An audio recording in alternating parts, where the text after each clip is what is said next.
This podcast is a member of the Place to Be Nation family. Visit us at placetobenation.com, the only place to be in your pop culture world.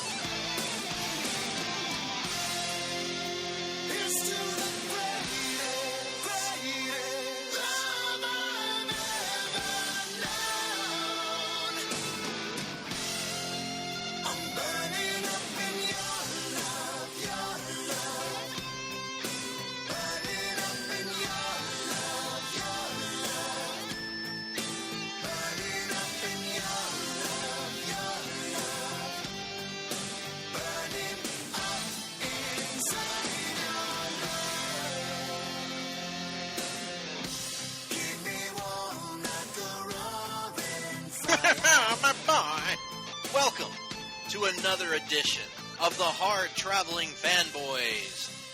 And this is one of the longest running series that we do as part. Thanks, Nick. You ruined it. You ruined everything. Listen. When you say longest running, it's like a Pavlovian response at this point. Listen at you. Pavlovian response. I like it.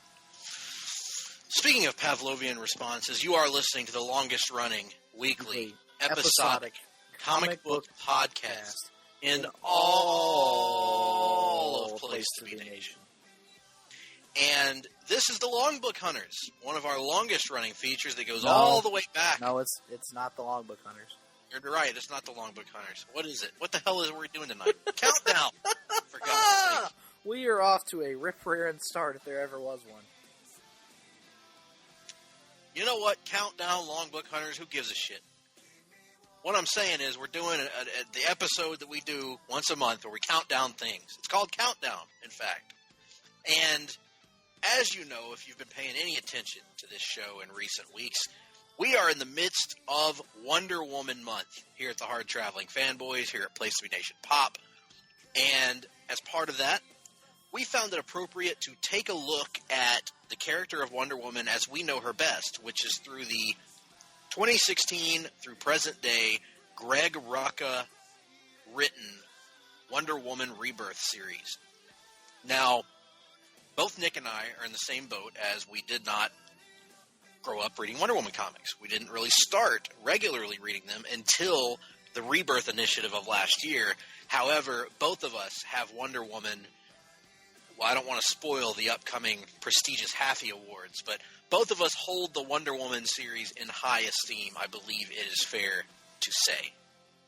Yeah, that is of course fair to say. We have, for the better part of a year now, we have lavished it with praise at every opportunity. It has constantly been a feature atop our top 3 books of the week, so it comes as no surprise that we are huge fans of the series, and so we thought, what better way to celebrate Wonder Woman? What better way to celebrate, that book coming up on its 25th, landmark 25th issue than to take a look back and count down our top 5 favorite issues of this series thus far.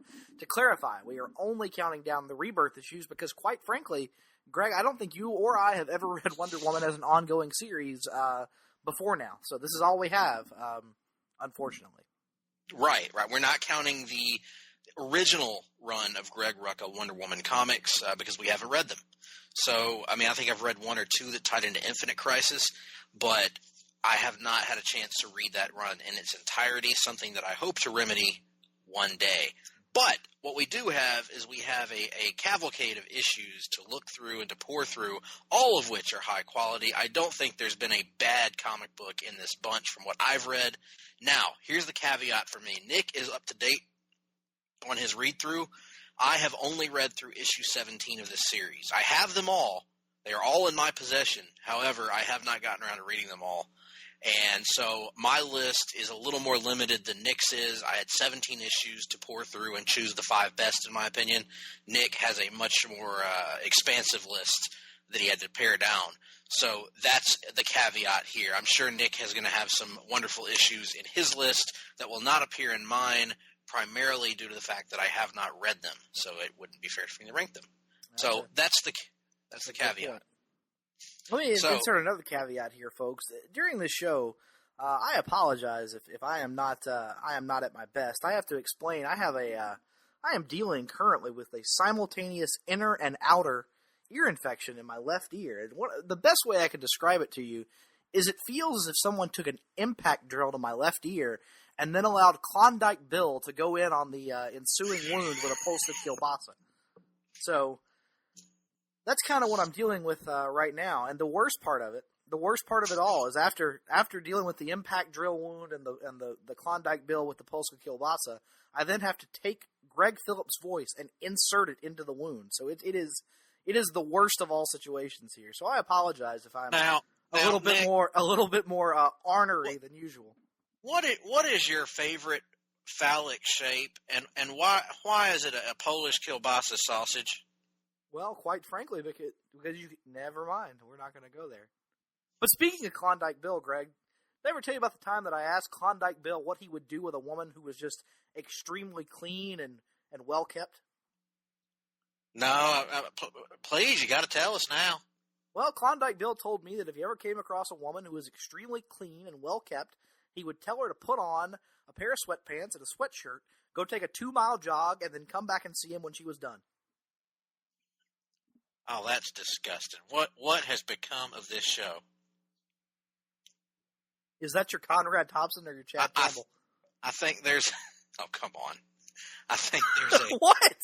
I think there's a shirt in this. Well, Oh, my God, we should get a pro wrestling tee store, even though we do a comic book podcast. I don't think there are any prerequisites for having a pro wrestling tee store. What if we started one and we actually made money off of it? Oh, my God. Can you imagine?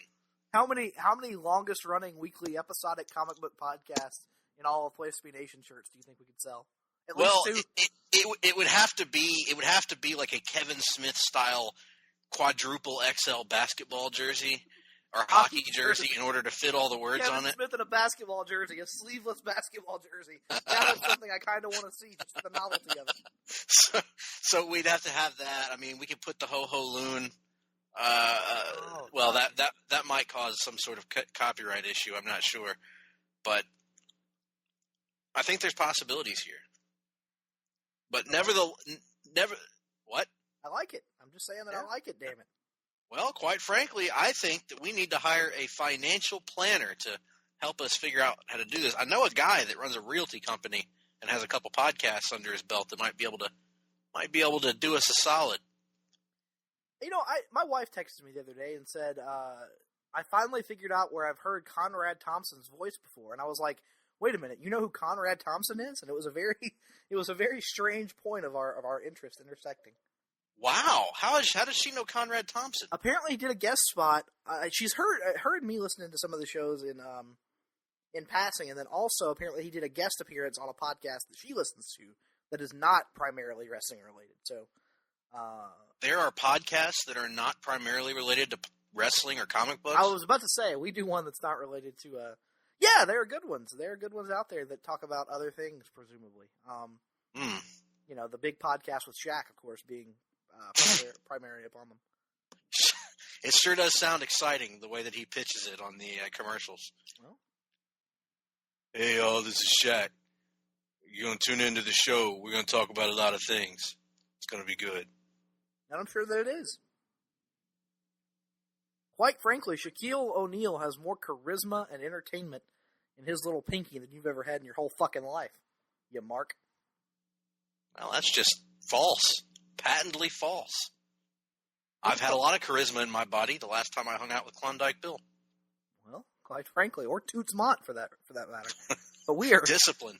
We are getting way off topic. What are we talking about again? We're talking about Wonder Woman. Oh yeah, we haven't done that before.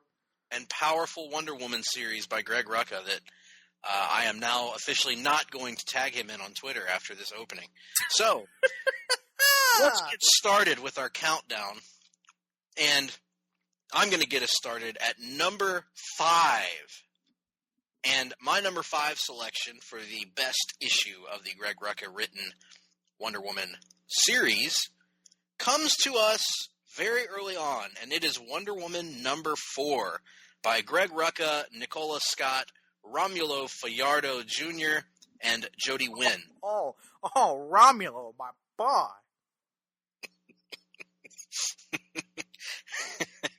Who's your favorite man involved in this story, and And why is it Steve Trevor?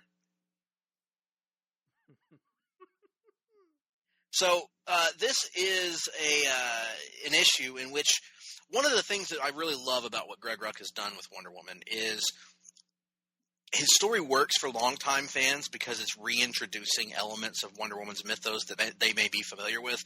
But for newcomers like Nick or I, it feels like, or like Nikolai Volkov that might be reading for the first time, it feels like Rucka understands the importance of world building here, because I come at it as someone who my primary exposure to Themyscira and the DC Universe versions of the Greek god characters comes through the cartoon series Justice League.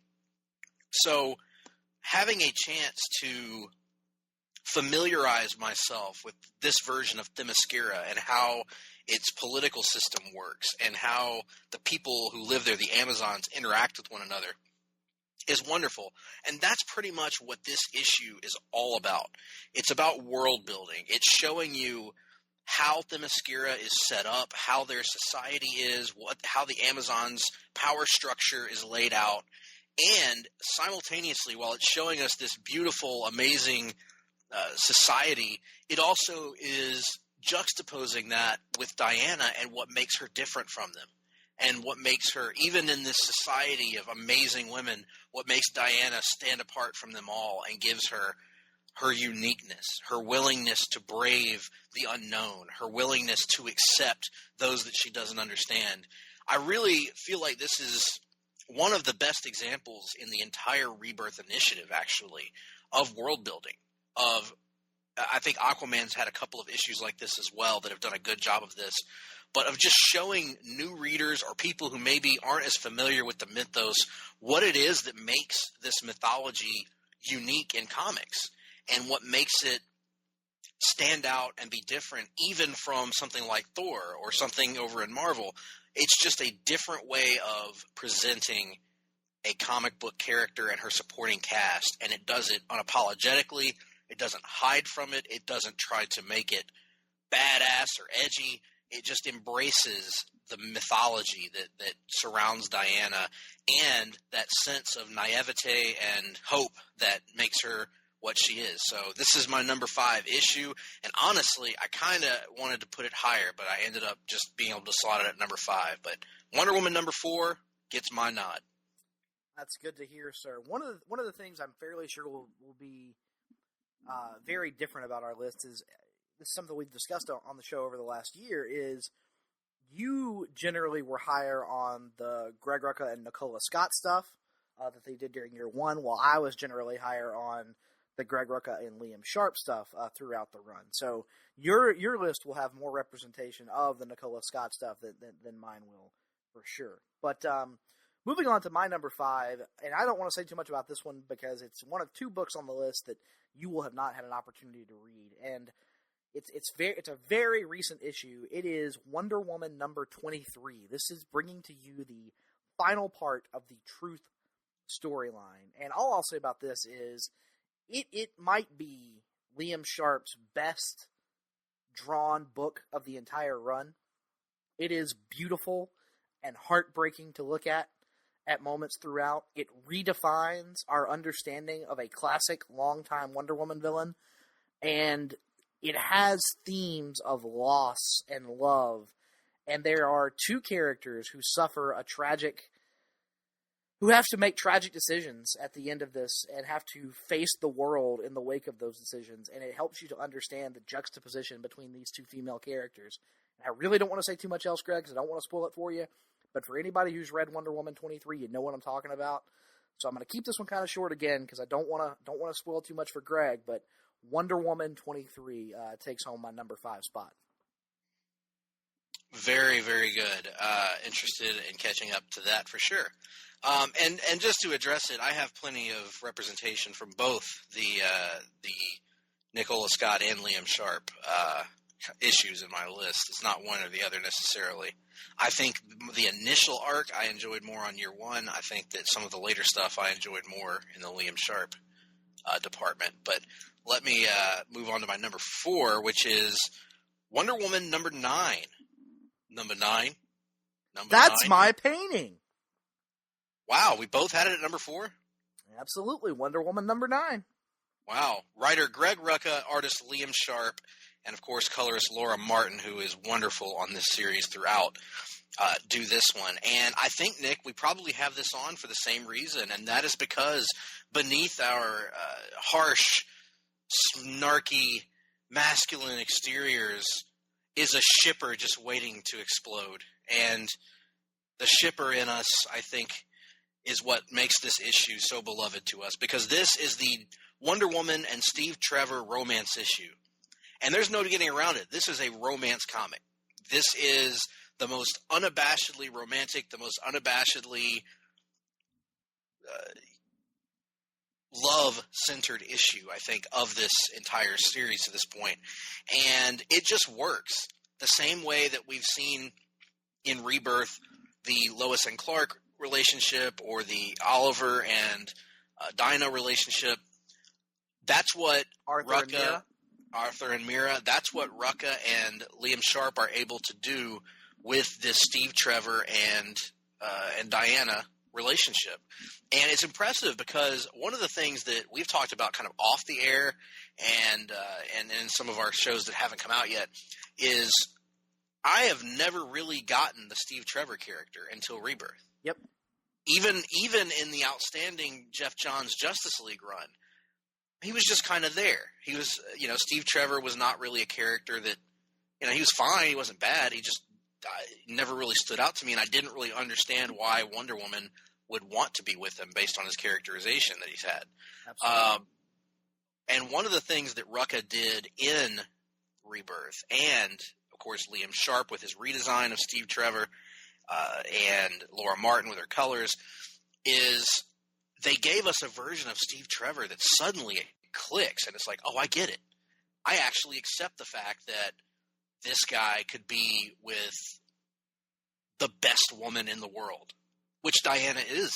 As the way she's presented, she is the not just in terms of her look or her aesthetic, but she's just the best person, the female version of Superman, if you will. And just like you buy that Lois would be with Superman, I now buy that Steve would be with Diana. And they make me invest in this relationship and actively root for it to succeed. And that's impressive to do for a character that I had no attachment to going in. So, yeah, this one makes my list because of that romantic aspect and because of the fact that, again, Greg Rucka just does not care. He does not have any hang-ups about being called a shipper or being called or being called out for making, ooh, that's a girly comic or whatever. He doesn't care about any of that crap because that's what it is. It's crap. And he writes it really, really well, this style of comic book. So, hats off. Absolutely. Yeah, I agree wholeheartedly with you, Greg. It is primarily the Steve Trevor and Diana stuff that makes me love this issue. And I think it's one of those, it's really remarkable how I can go in the course of 9 issues, and I say 9 issues, but really, 9 issues because he's in the year 1 storyline as well. So 9 issues from not caring about a character at all to completely understanding what the appeal of the character is and why he fits so well with Diana. It is a remarkable job by Greg Rucka of kind of bringing people in on the ground level as it pertains to Steve Trevor and building goodwill from the jump.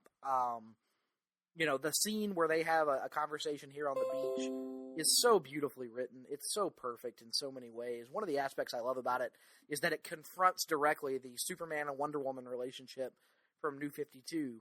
And it, in hindsight, I went back and read it this week, and it feels like a little bit of meta commentary from Rucka on why the relationship was done in the first place, when Diana says something to the effect of, I'm good at loving, but not so good at romance, and being with him was just simple.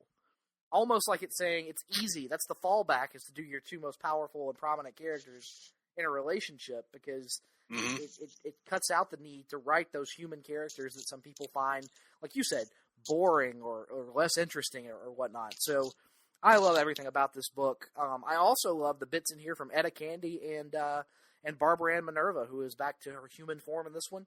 There's a fantastic scene at a shopping mall where they're shopping for clothes for Barbara Ann, and Wonder Woman is besieged by a throng of people, and Etta has a great line when Barbara asks why she spends the time dealing with them, and she's like, it's not because she has to, but because she knows what it means to them that she does.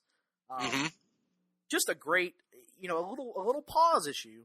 Not a ton of action per se in this one, but it's often those little interlude issues that really help you get to the core of who these characters are, and I think that's why I loved it so damn much. And I think that certainly you, Nick, and even me as well, we tend to like the issues that a lot of people consider to be boring issues. Is that fair to say? Oh, yeah. I mean, I've made no secret of the fact that Ultimate Spider-Man is is my favorite comic book series of all time. And a lot of my favorite issues are the ones where it's Peter and MJ dealing with teenage relationship drama, or issues that are just about Peter going to high school. And the superheroics, to me, were almost like the secondary appeal of that book, and it was the character interactions that I looked forward to every month, first and foremost. And so that has always kind of colored my perception of comics, and it winds up, it's the reason why stuff like Thor God of Thunder number 12 is one of my favorite single issues I've ever read, and it's literally just Thor going around Midgard talking to people. Stuff like that has always hit for me in a big way, and this is just another great example of that. A great example, and for me, I get captured by this every time I read the book, but I may be the only person that actually rereads Hollis Mason's autobiography every time I read Watchmen, because it's so fascinating. Absolutely, you have to. I mean, it's essential. Alan Moore, everything he does in Watchmen is intentional. It's there for a reason, and there is no reason whatsoever for anyone to alter that material in any way, shape, form, or fashion. And I, quite frankly, think that anyone who does such is a bastard. Is a bastard and doesn't deserve to have a comic book podcast. Absolutely. Now let's move on from that before we get too heated. We don't want to, diverge too much unless it's to talk about Klondike Bill. Let me get on to my number 3 issue of Wonder Woman, and that would have to be, appropriately enough, issue number 3. And this is obviously very, very early in the run. This is by Greg Rucka, Liam Sharp, Laura Martin. And the reason that this made my list is the characterization of Cheetah and the relationship between Cheetah and Diana. This is another reclamation project. Now, I have to give credit to my partner here, Nick. You have likened Rucka and Sharp's reimagining of Cheetah to Jeff Johns and Ethan Van Sciver's reimagining of Sinestro back in Green Lantern Rebirth all those years ago. And I think that's a great comparison, because Cheetah's another character that, again, I haven't read a lot in the comics, but when I've encountered her in other media or in the comics, again, I've never really gotten her. I didn't understand what made her interesting. I didn't understand why she was a threat to Diana. I didn't understand anything about her, really, that made her stand out or made her unique. Now I do. And it's all, in my opinion, you can talk about the later issues and how wonderful they are, and that's all true, but it all goes back to this issue, because this is the first time we really get to see what her characterization is like in here. We get to see the pain and the torture that she goes through. I think that, and his later work is amazing. For my money, this is Liam Sharp's greatest issue of Wonder Woman. And I say that because it is genuinely heartbreaking. If you could read this story and not feel some twinge of pain inside you, then, you're a tougher man than I, because every time I read this issue, it strikes me the empathy that I feel for Barbara and Minerva as she is lashing out, and she has all this rage, and she has all of this self-rage about being violated, essentially, years earlier, and all the things that have happened to her since, and just this the idea of a sexual assault victim and the trauma they have to deal with. And I thought this handled it so brilliantly, so maturely, and Diana's handling of the situation, again, is why she is who she is and what she is. There's no other superhero in DC Comics, maybe not even Superman, that would handle this situation like this. The fact that instead of fighting Cheetah when Cheetah's trying to fight her, instead of bringing her in for being too vicious, she genuinely tries to calm her down and tries to have a conversation and tries to find out the source of this pain. And I think it's a great life lesson for all of us that instead of lashing out at people and instead of, always trying to find the wrong, let's try to find what the source is of the wrong and see why people might behave in a way that they do. And this is what superhero comics are all about when it gets down to it. And I can't say enough about the writing here, but it's the art that I think puts it over the top. The colors, the facial expressions from Liam Sharp, which I know he was on Sellers Point's podcast, and that was one of the things both guys talked about that had him on there, Russell and Kelly, about how great Liam Sharp's facial expressions are in his characters. And it's never more on display than it is right here with Cheetah. So this one is not only one of my favorite issues of this comic, it's one of my favorite Rebirth issues to this point. Yeah, I have to agree wholeheartedly. I was able to reread, I think I narrowed down my list to like 8 contenders and reread them all leading up to this. And this was the last comic I was forced to cut before I made my top 5. So I echo all your thoughts. And one thing I want to call out real quick, he mentioned this, Liam Sharp did when he made the appearance over on the Sellers Point podcast. This kind of is the first time we see Cheetah fully unveiled in action in this series. And small thing, but a great thing, his decision to add the tear stains to the fur around her eyes adds so much to that character. It is one of the most brilliant artistic decisions he made on the entire run. And I know that seems, silly to say that about such a small thing, but it's a detail that adds so much emotion to that face and really kind of makes the whole thing work on a much higher level. So, major props for number 3 coming from me as well. But my number 3 book is another one that I'm not going to mention too much about because it's one that Greg hasn't gotten a chance to read yet. And notably, I'll go ahead and tell some tales out of school right here. It is the only issue on my list not drawn by Liam Sharp. And that is because it is Wonder Woman number 24. This is the finale of the Godwatch storyline that just came out last week, as a matter of fact. And to go ahead and tell some more tales out of school, this is actually my number 2 book of the week for reading and watching this week. So going ahead and jumping ahead to that as well. This is brilliant because it, for the first time in the entire run, it actively ties together all of the simultaneous storylines. It brings Godwatch and the Truth and the Lies together here in one time frame and kind of really serves as the perfect bow on this story that Greg Rucka has been telling about, 3 women in particular. Because he's really been telling a story about Veronica Cale, Barbara Ann Minerva, and Diana. And we see all of them here in conflict with one another. And we have clear understandings of how the events of this series has changed each person, what their reactions to those events are, and how their relationships to one another are now defined. And it is just more expert handling of these characters from Greg Rucka.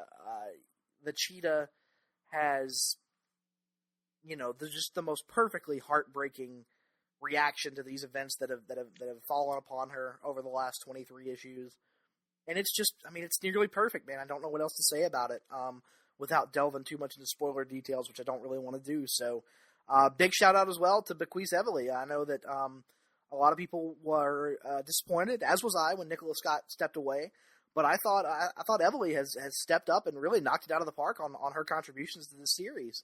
With all the Rebirth books with the rotating artists, I would argue that between the 3 artists, I think Wonder Woman may have had the most consistently great art from month to month, from issue to issue. It's been a hell of a job by Greg Rucka and the art team of handling the challenges of the bi-weekly schedule. So big props, major props to Wonder Woman 24. Can't wait for you to get there so we can discuss it down the road.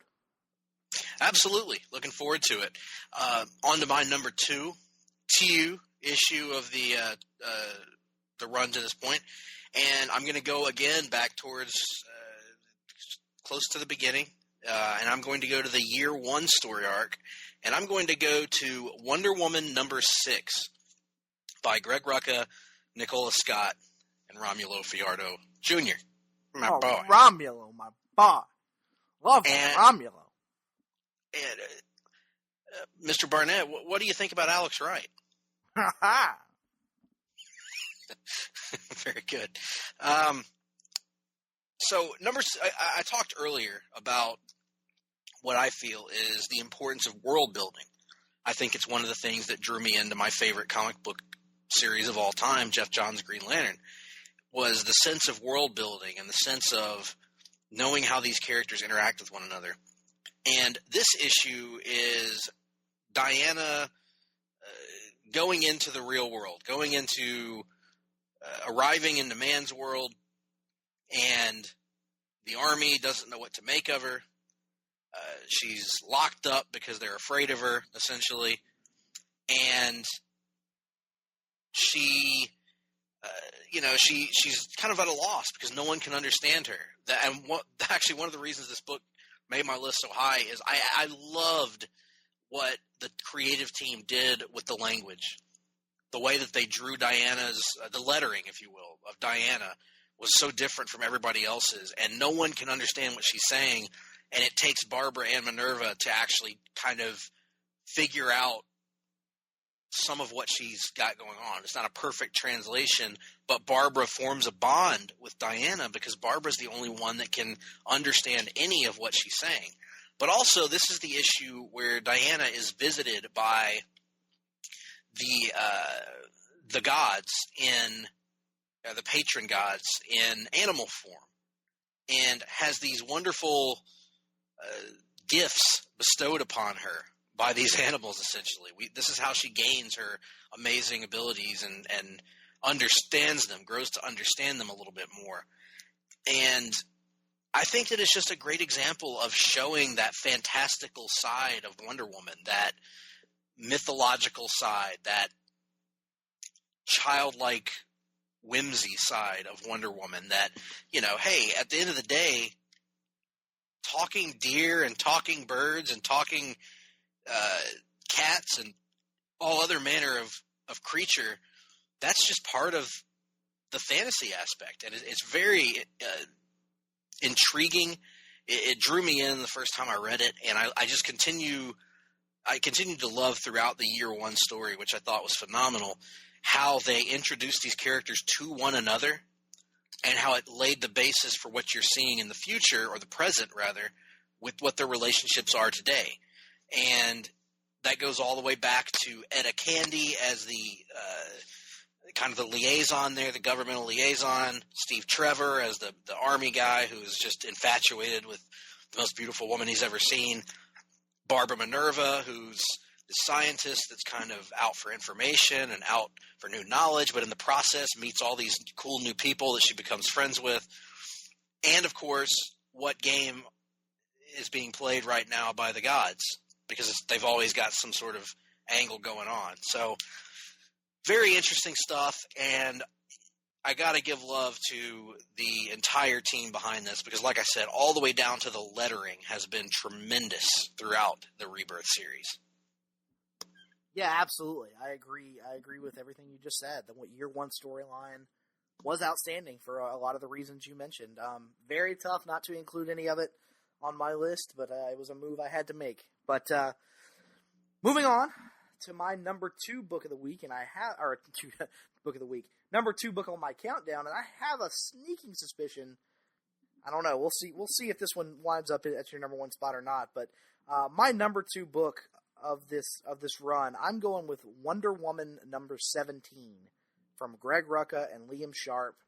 This is an installment of the Truth storyline, and it features what is, for my money anyway, the most heartbreaking moment of this entire run, because for 16 issues, this is the 17th issue of the run, Rucka has done a masterful job of reintroducing you to the character of the cheetah, and the character of Barbara Ann Minerva, helping you to understand the woman behind the cheetah persona, and helping you to understand what motivates her, and why she is damaged the way she is, and helping you to understand and empathize with the true tragedy of that character. And he has taken her, he's shown you all of that tragedy and all of that loss, and brought her so far forward in terms of helping her to heal and only to make it even more tragic by having her take a massive step backwards and being forced to become the cheetah once again, not out of selfish motivations, but in an effort to help her friends, people she genuinely cares about. And this, to me, just adds a whole new dynamic to the Wonder Woman and Cheetah conflict. It is beautiful. It is amazingly drawn by Liam Sharp, that whole entire sequence. And you called it out, I believe, on last week's show, Greg, after you get a chance to read this. That moment where Wonder Woman and Steve and Etta and Ferdinand are all being fired upon by Team Poison, and all of a sudden the firing stops, and you see Steve and Diana and Ferdinand get up to survey the scene, but you see Etta Candy just almost slump over even more because she knows why the firing has stopped. It is a beautiful, subtle moment. It really almost epitomizes so many of the things I love about the way Greg Rucka writes this book. I can't say enough good things about Wonder Woman 17. This is, for my money anyway, the biggest Cheetah issue of the entire run. So, love the hell out of issue 17. That's my painting, because that is my number one issue of the Greg Rucka Wonder Woman run. Wonder Woman number 17. Rucka, Liam Sharp.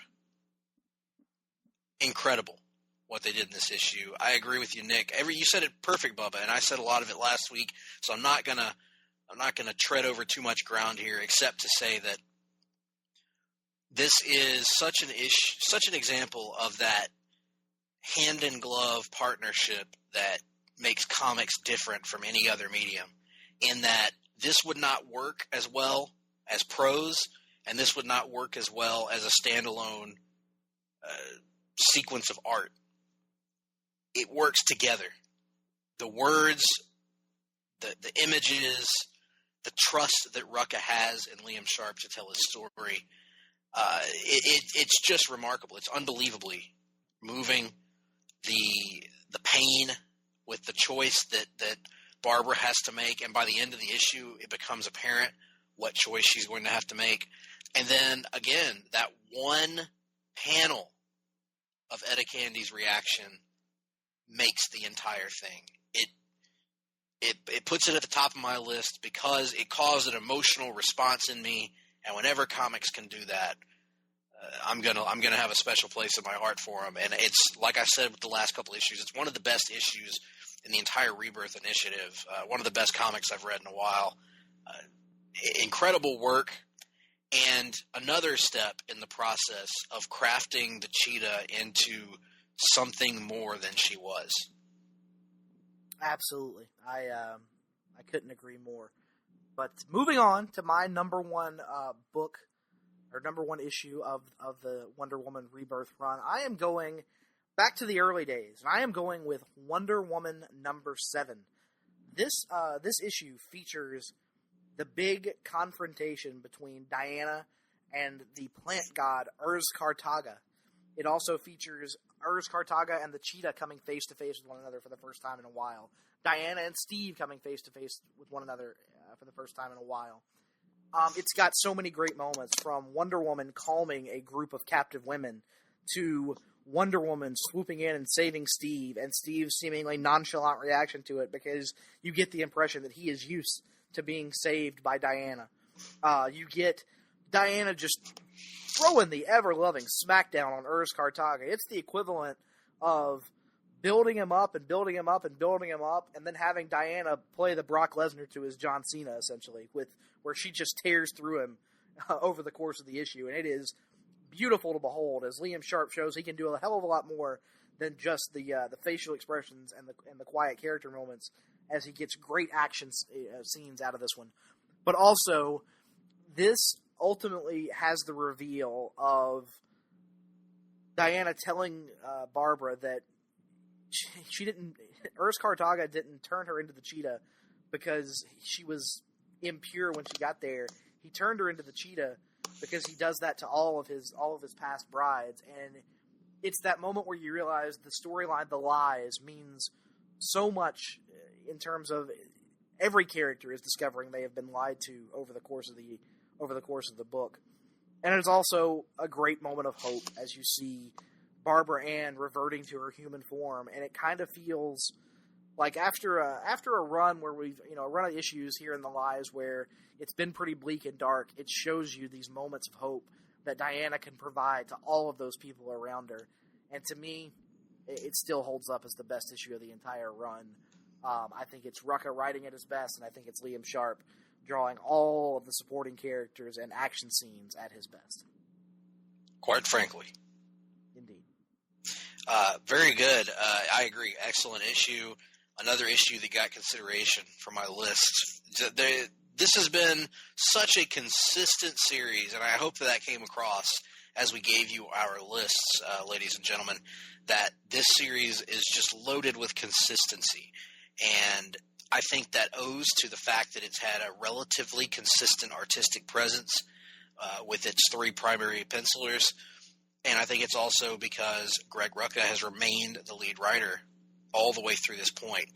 And his vision has helped, along with the artist's visions, has helped cultivate what's been, in our opinion, I think, the best of all the Rebirth series in terms of consistency. So just to wrap things up, let's give the folks our lists one more time. At number 5, I had issue number 4. At number 4, I had issue number 9. At number 3, I had issue number 3, appropriately enough. At number 2, I had issue number 6. And at number 1, I had issue number 17. Absolutely. For me, at number 5, I had issue 23. Number 4, I had issue 9. Number 3, I had issue 24. At number 2, I had issue 17. And at number 1, I had issue 7.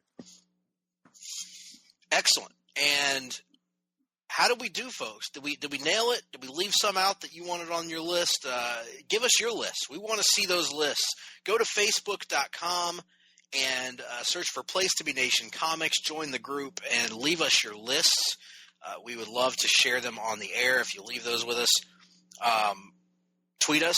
I am at gphillips8652. He is at nickduke87. Send us an email. Greg P. at placetobenation.com. Nick D. at placetobenation.com. I would love to see your lists. If you give us a list, we'll try to remember to read it on the air next week, perhaps, and let people know what some of the listeners out there think about the Wonder Woman series by Rucka. What have been the highs for them? And as always, we welcome your feedback on the entire show. And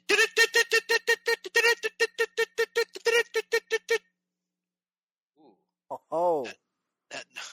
Ho wow.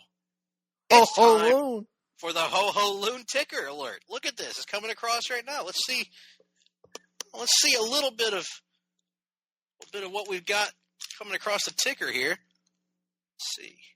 Citric acid, sodium citrate, may contain traces of milk, guaranteed to fully satisfy with quality of every product. Ho Loon, still employed by World Wrestling Entertainment. And consequently still in the WrestleMania 33 program. Wow. You heard it here first, folks. You cannot get news updates like this on CNN, on Fox News, on MSNBC. You can't get it from the mainstream media. You can only get this right here at the Hard-Traveling Fanboys, right, Nick? That's absolutely right.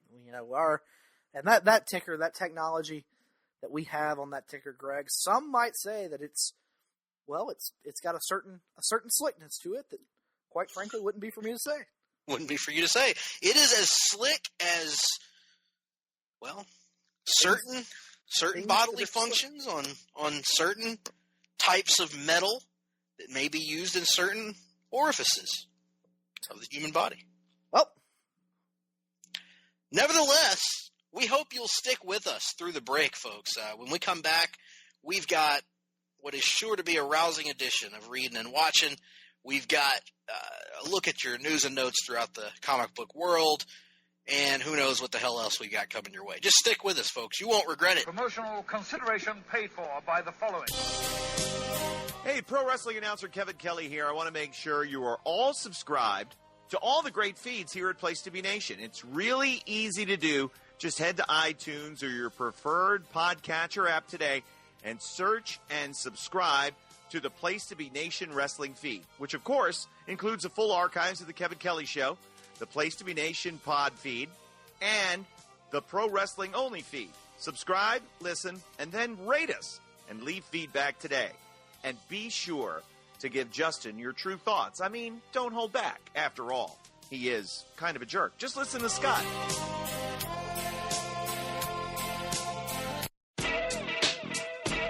Place to Be Nation's JT Rosero here, and I want to let you know that we have a ton of great podcasts available to you on iTunes, Stitcher, Google Play, and PlayStation.com, and we now offer them to you on 2 great feeds. On the Place to Be Nation Wrestling feed, you can check out Scott Criscolo and me on the Mothership, the Place to Be podcast, with our famous Vintage Vault pay-per-view reviews. PTBN also covers current day wrestling with clotheslines and headlines, main event, Lucha Afterground, and our monthly pay-per-view reaction shows. And relive wrestling's past with our monthly pay-per-view rewind series led by Ben Morse.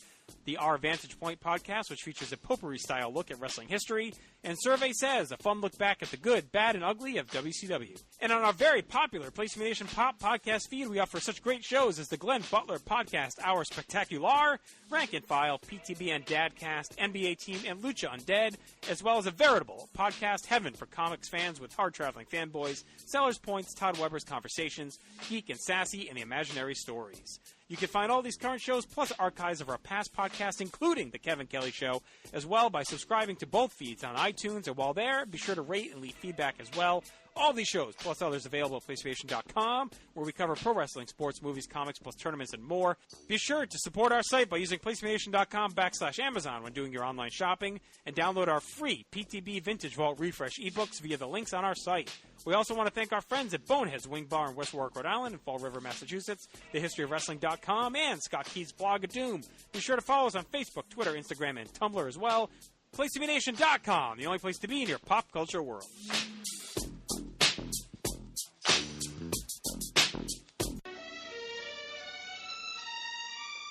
Pro Wrestling Only Podcast Network. Subscribe on iTunes or on Android with your favorite podcast app. Established in 2013, the Pro Wrestling Only Podcast Network is committed to providing unique takes on the rich and diverse medium of professional wrestling, focusing on its history and global impact, but also exploring the vibrant contemporary scene. The roll call includes Space City, an NWA on-demand podcast. This Week in Wrestling.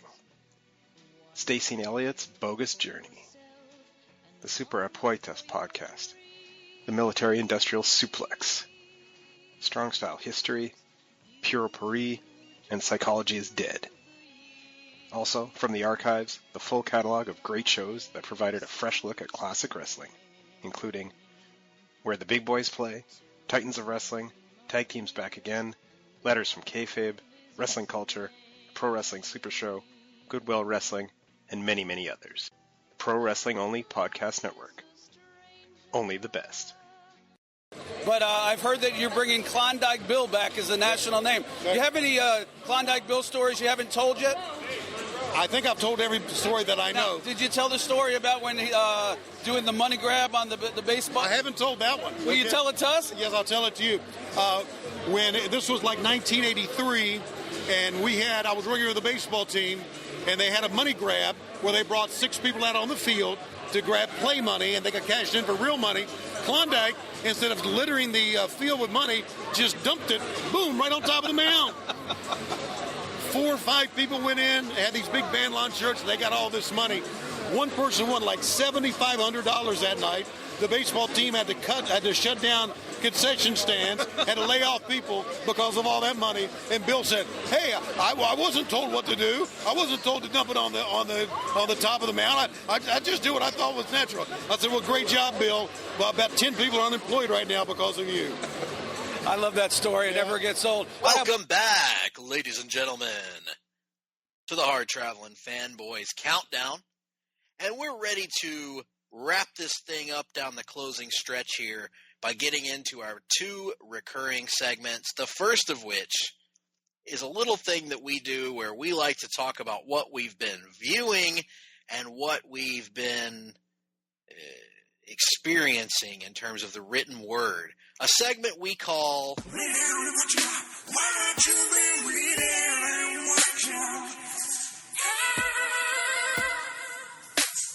What you been reading and watching? And yes, that was an elaborate setup, folks, but I couldn't think of any other way to pitch it. So there you have it. Reading and watching. Now, I haven't been reading anything. I was out of town. I haven't had time. No reading from me. So, Nick, it's all you this week, buddy, as it often is. Outstanding. And since it's just me again, I'll do them in whatever order I damn well please. And so I'll start from the bottom. Once again, much like Klondike Bill, from what I understand, likes to start from the bottom. He likes to start from the bottom of a glass table, actually. But that is neither here nor there. And at my bottom book of the week, I've got Batgirl and the Birds of Prey number 11. This is part 1 of the Source Code storyline. This thing, it's, again, I don't really have any books on my pull list that are not of a fairly high quality at this point. So, I still enjoyed this issue. It's just like I had to pick a bottom book. Enjoyed it, but, when all things are considered equal, I will say that the art from time to time can hold this book back. And that was the main thing I didn't like about it, was the art. I found the storyline to be pretty intriguing. They're starting to pay off some of the larger mysteries that have been set up since the title's inception. And it's working out well. If only we could get a new artist, I feel like this book could really become one of the best books in Rebirth. But, at this point, the art is something you have to get through to enjoy the story, which is still pretty good and well-written, and the characters have pretty sharp characterizations as far as I'm concerned. And pretty sharp teeth. A pair of razor-sharp bicuspids. So, yeah, Batgirl and the Birds of Prey number 11, that's my bottom book of the week. Moving on to my number 3 book of the week, and this is one that got a lot of buzz during last week's release period, and that is, of course, DC's Dark Days, The Forge, number 1. This is one of 2 different issues, the other being the casting coming up in July, that serve as preludes to Scott Snyder and Greg Capullo's upcoming Metal event this fall. You had Snyder and James Tynion IV here on the writing duties, and then you had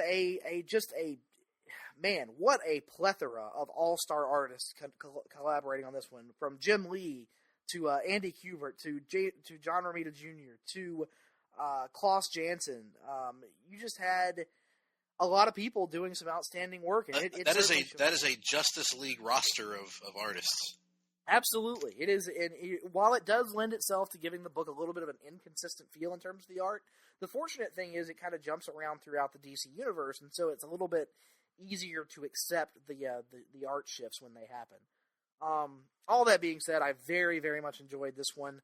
I do think it's not overly accessible to new readers. It seems like that would be the case.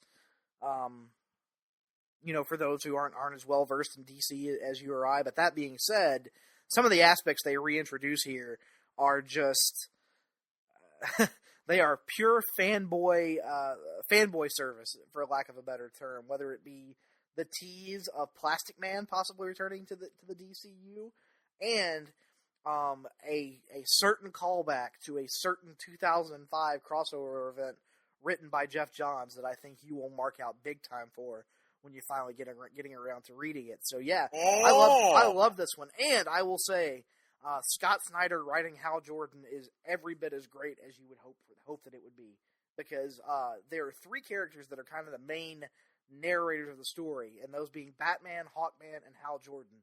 And Scott Snyder writes a hell of a Hal Jordan. It's got to happen someday, Nick. It's got to. He's got to be on a Green Lantern ongoing. Maybe one day. So, then moving on to my number 2 book of the week, I mentioned it during the first half of our show. My number 2 book of the week is Wonder Woman number 24, so not a whole lot else to say about that one.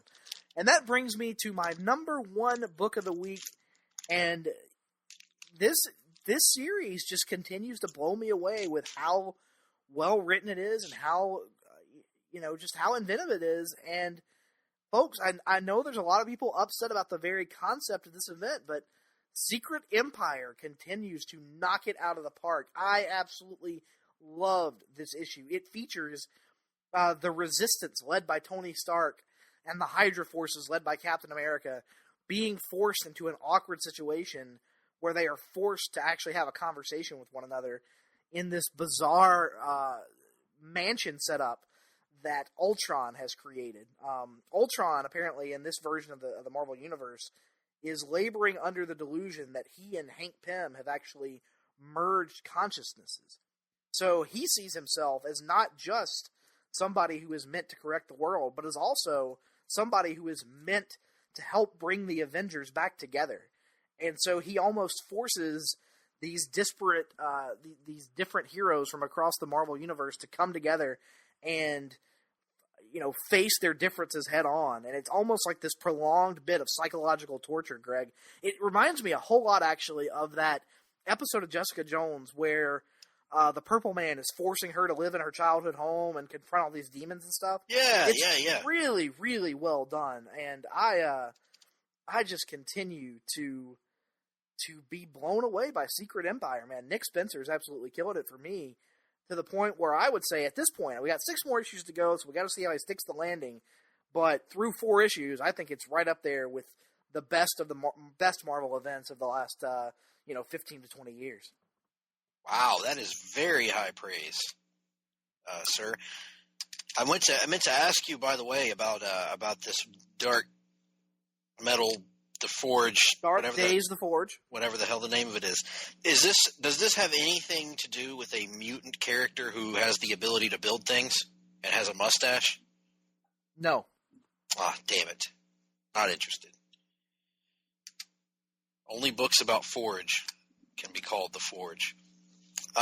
In any event, I've got a few quick hits that I'll run through real quick. Hal Jordan and the Green Lantern Corps, number 22, starts the Fracture storyline. Features the return of a classic Green Lantern villain that some consider to be unnatural, unrelenting, and it's a good. Nick! Now I need to read it. I need to skip all the other issues and read it. I would highly encourage you not to skip the other issues. You got to get here, and for once, Volfunga the Unrelenting seems to have a pretty good plan in place that genuinely has befuddled the Green Lantern Corps, and they don't really know what to do with it. Wow. So a nice usage of Volfunga here. The Amazing Spider-Man, Renew Your Vows, number 8. This is an MJ-focused issue, introducing a new version of the Venom symbiote that kind of works, and kind of telling the MJ version of what happens when she is, her mind is altered by the symbiote, and I really enjoy it in that context. Star Wars 32, this continues the Screaming Citadel storyline. BT and 000 just continue to steal the book every damn time they're in it. Detective Comics 958. Greg, you and I are both very excited by the shipping that's going on over in the main Batman title. And I'm not saying that I by any means that I don't want what's going on over there to keep happening, because I certainly do. But if there is one female character that could make me say, oh man, there's some potential there too, it's the character that pops up at the end of this one and seems to be joining the book for this storyline. I don't want to say too much else, but I think you'll enjoy it when you get there. The Defenders, number 1, loved this one in terms of the writing from Brian Michael Bendis. He always writes Daredevil very well, and he's the best Luke Cage and Jessica Jones writer that has ever walked God's green earth, in my opinion. His Iron Fist stuff is pretty good too. The thing that kind of holds us back is it's a tremendously underwhelming effort from David Marquez on art. And I usually like Marquez a lot, but I question if perhaps his style may not be the best fit for a street level book. Still, all that being said, I very much enjoyed this book. And finally, Action Comics 981 continues the Revenge storyline by unleashing Zod and having a pretty cool 3-on-1 handicap match of Eradicator, Zod, and Cyborg Superman against Clark. And Clark kind of gets the beatdown put on him, which there's still a part of my heart that enjoys seeing that, being a reformed Superman hater. Oh, kneel before Zod, huh? I'll kneel before Zod. For God's sake, you're beating it into the ground. We get it. Oh, Vince McMahon has to play Zod in a movie one day. I'm convinced it needs to happen. Kneel before Zod, you son of a bitch. Oh, quite frankly, only if we get the two sides of Zod, though. We need the angry Zod, and we also need quite frankly, let's just talk this out for a minute version of Zod. Indeed. So yeah, those are my quick hits. Very good. Excellent to hear about the goings on in the comic world. Looking forward to, watching a bloody thing, I don't think. Is that correct, Nick? No, we haven't been. I haven't been anyway. Hell no, I haven't. I watched the Magnificent Seven remake the other day with my parents. I've seen it before. It was still very good, but it's not related to comics, so that's neither here nor there. So let's move on to our weekly look at the news and notes from throughout the comic book world. A little segment we like to call Welcome to the Rundown, where we talk some comic news. Welcome to the Rundown, where we talk about movies too. Beautiful. Absolutely beautiful. Well, to start things off, we have a couple of utterly bizarre stories. We wanted to get these out of the way first because I don't know that either of us knows what to make of either aspect of this story. And this story involves the upcoming Sony Spider-Man universe that doesn't have Spider-Man in it. Or does it? You see, based on comments from Marvel Cinematic Universe head Kevin Feige, we were led to believe that the Sony Spider-Man universe, for lack of a better term, that will have the Venom film, the previously announced Silver Sable and Black Cat film, would stand on its own. It would be apart. There would be no Spider-Man involvement. These would be stories that about characters that do not share a world with Peter Parker. Well, which is stupid, by the way. That seemed to be the case until this past week when Sony Pictures chair Amy Pascal said that Venom and Silver... Former Sony Pictures chairperson Amy Pascal, by the way. My mistake. That Venom and Silver and Black, Sony's two planned Spider-Man spinoffs, are connected to the Marvel Cinematic Universe to the degree that Tom Holland, who is playing Spider-Man in the MCU, could appear in either or both of the films. I'm going to read the quote, and it goes as follows. Open quote. Well, those movies will all take place in the film world, or in the world that we are now creating for Peter Parker. They'll be adjuncts to it.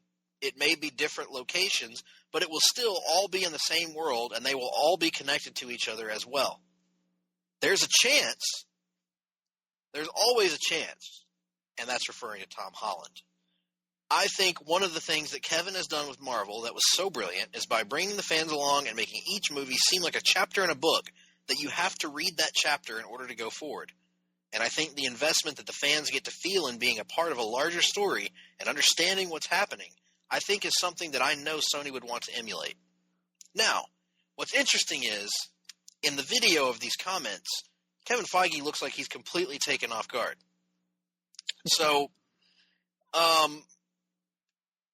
let's go ahead and just bring in the second part of this story, Nick, and then we'll address it all as one entity.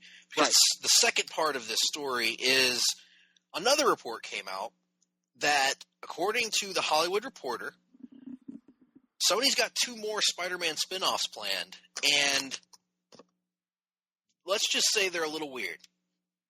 We've got Kraven the Hunter and Mysterio as planned standalone film projects. Now, I'm not referring to professional wrestler Rey Mysterio, who's had an interesting life that could very well make for a good movie. I'm referring to the fishbowl-wearing, green-clad Spider-Man villain known as Mysterio. So, let's first address the weird MCU and Sony thing. I don't know what to make of this because I'm not entirely convinced that's a thing. I don't know how Sony could be expected to tie its film universe into the MCU without being brought into the greater MCU planning. But I don't know how you do these characters without Spider-Man. So Nick, what are your thoughts? And you got to remember that based on my understanding of the situation anyway, Sony still technically retains the control and rights to the Spider-Man character. So they are allowing the MCU to use Spider-Man, but that does not prevent them in any way from using him in their own films. I think, the thought process had always been you didn't want to do that, but the more I think about it from Sony's perspective, why wouldn't you want to? Because this isn't going to cause any kind of harm to Sony. The only thing it can hurt is the MCU in terms of screwing with continuity and putting some gum in the works. The way I like to envision it potentially working, Greg, it's almost like a Venn diagram with two separate circles, and the one point of intersection between those circles is Spider-Man. I think Sony is going to create whatever the hell it is they want to create over here, and I think the scale of it and the scope of it in terms of the plot of these movies will be reasonably small enough in terms of the stakes. I don't think the planet Earth is going to be under assault or anything. I think it's going to be reasonably small enough that you can conceivably just not acknowledge it in the larger MCU and not have it be that big of a contradiction. And have Spider-Man appear in those films while also having Spider-Man play his larger role in the MCU. So I think that's how Sony might work it. I do think that, like you said, there was probably a little bit of shock on Feige's part. But honestly, I think the benefits for Marvel far outweigh the risks in terms of being able to use Spider-Man in the MCU and have that character to play with in the large ensemble films. I think it's worth taking the risk on letting Sony do whatever the hell it is Sony wants to do over off on the side, because if Sony's shown anything, they'll release one or two of these, they'll bomb, and then they'll lose all faith in it and not know what the hell to do anymore. So I think Feige just needs to give Sony enough rope to hang itself in this instance. Yeah, I'm still of the I'll believe it when I see it mode. I'm not convinced that this is actually going to be a thing. I don't know, but okay.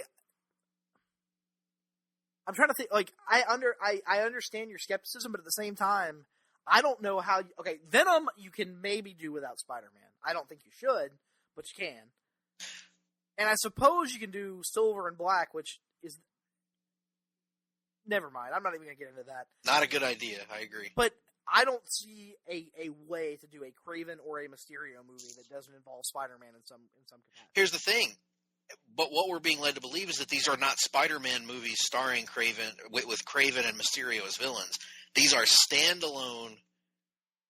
In other words, Kraven is the protagonist and Mysterio is the protagonist. Whether they're portrayed as anti-heroes or whatever, they're going to be the Kraven idea could conceivably work. I could see that working where you can have him presented as a protagonist with a massive ego who grows increasingly... Played by The Rock. Oh my God, that would be amazing. Who grows increasingly, dickish and standoffish over the course of the journey of the film and kind of sets him down, a path that would eventually lead him into conflict with Spider-Man. I don't know how, why, or what the benefit of doing a Mysterio film, on the other hand, is. No idea. I don't understand it. I don't understand many of these projects, to be honest. I don't. Maybe you can do something with Silver and Black. Maybe you can turn it into something, but I don't you can tell me, because my primary experience to Spider-Man, or exposure to Spider-Man, as I've said many times, is through Ultimate Spider-Man. Sure. Was Silver Sable and Black Cat ever a thing? Like, was that ever a pairing in the comics? Not that I'm aware of. It's literally just them going, hey, it's two female characters with colors in their name, let's throw them together. As far as I know, like, they were around at the same time in the same era of Spider-Man comics when I was very young. Tied as a duo, is what I'm saying. I don't remember them being tied as a duo. If they have, it's not like Gotham City Sirens, which actually has like a comics tie of some sort. Right. I mean, and again, I don't want to. I am not by any means the source of great knowledge on the Spider-Man mythos. I haven't read the books. My main familiarity with Spider-Man is from early to mid '90s, and I absolutely don't remember that ever being a thing. And so it's just very bizarre to me. All of these decisions are. I mean, I would think you could do a damn Flash Thompson movie before you could do a Mysterio movie, for God's sake. If you were gonna do before a Mysterio movie, the one that I would do would be Scorpion, because it had such an easy story to tell there. A guy who is taken advantage of by J. Jonah Jameson, and then you can kind of tell the story of Scorpion seeking revenge and JJ throwing various hired goons in his way and eventually getting his revenge on JJ, and then setting off on this path of Well, and that's a good example. Or even someone like Michael Morbius, the Living Vampire, or and that's where you get into the aspect of it. Is Morbius considered a Spider-Man character or a? I just don't know how he is. Yeah, I don't know how these things are broken down. It doesn't make a ton of sense to me. Yeah, we don't really have a master list for this. Like the same thing with the Fox characters. We don't really have a master list. That's available internally, I'm sure, but I don't know that it's been released publicly. But back to the Spider-Man point, the other issue with this is I don't know how having Spider-Man even helps them with these, because it's not like they're going to introduce Venom in Spider-Man Homecoming. And before we get Spider-Man 2, we're going to get the Venom movie. So it's not like there's going to be a way to introduce Venom the way that it's done in the comics and the way it's been done in the past. I think the benefit of it for them is you hope to get the rub, so to speak. By having this level of interconnectivity, it kind of sends the message to casual moviegoers that, oh, look, we're kind of like the MCU. We have, all our ducks in a row and all our plans are laid out, and it's all part of one big story. I think the idea is just to get a little of that MCU shine on them, so to speak. Wonder who signed the rights to these characters. Wonder who got that Spider-Man fella signed up. Must have been a pretty decent studio. Must have been pretty fair. Yep, I think that's precisely the idea, is to remind people of who actually controls the future of Spider-Man. What I'm getting out of this, Nick, is that Bill Watts needs to book the Spider-Man universe. Oh, he would. Bill Watts, no more web swinging off the top. No more web swinging. You have to stay on the ground at all times. It has to be like a shoot. You are in a damn shoot. Why would you leave your feet if you're in a shoot, quite frankly? But yeah, so I agree it's ultra weird, but I'm kind of trying to take the optimistic viewpoint on it, and I guess ultimately, whatever kind of weird bullshit Sony wants to pull on the side, I'm going to view it as ultimately worth it to get our Spider-Man in the MCU that we've done this far. The one thing that we haven't talked about yet is the good aspect of all of this, because we've talked about Venom and how weird a project it seems it's going to be, but we know Tom Hardy's going to be playing Venom, and now we know who the villain's going to be in the movie, and it will be Carnage. It will not be some weird random character they pull out of their ass. It's going to be Carnage, and I think that's the way to go. I'm of two minds about that, honestly. On the one hand, I agree that Carnage is pretty much the only legitimate Venom villain, so you're kind of hamstrung there, but you think it might be too much to introduce not one but two different symbiotes, and the whole idea of them being one being an offshoot of the other all in one film?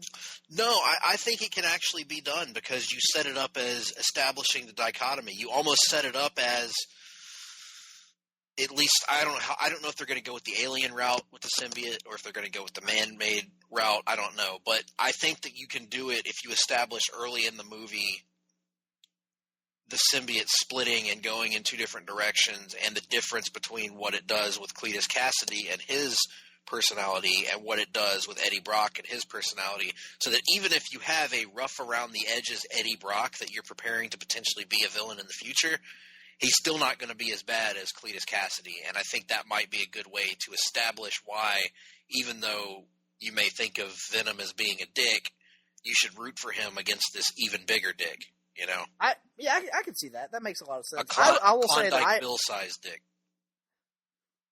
I will say that I, for one, hope they do go the space route. Embrace what makes some of these concepts different. Embrace the weirdness of it. Do what Fox is doing with their Dark Phoenix movie, and embrace the cosmic element. Like, try to find that thing that sets yourself apart from all the other superhero movies, and don't go the predictable, like, scientific experimentation route. Go with the space origin. And I say that as someone who's the biggest advocate of the Ultimate Universe on the face of the planet. But here I say, go cosmic, damn it. An advocate? Are you competing with Paul Heyman? No, sir. Well, that's good. Although physically, we both are starting to resemble Paul Heyman, so. Paul Heyman's got a little more hair going on than I do, so. And me. But nevertheless, let's move on to the segment of the show that everyone loves so good the DCEU corner, because we got some big potential news that's not really news, but just more.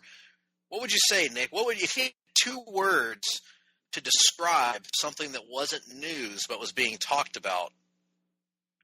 Well, would those words be? I think Greg, what you're driving at is just a little bit of rumor and innuendo. That's right, rumor and innuendo.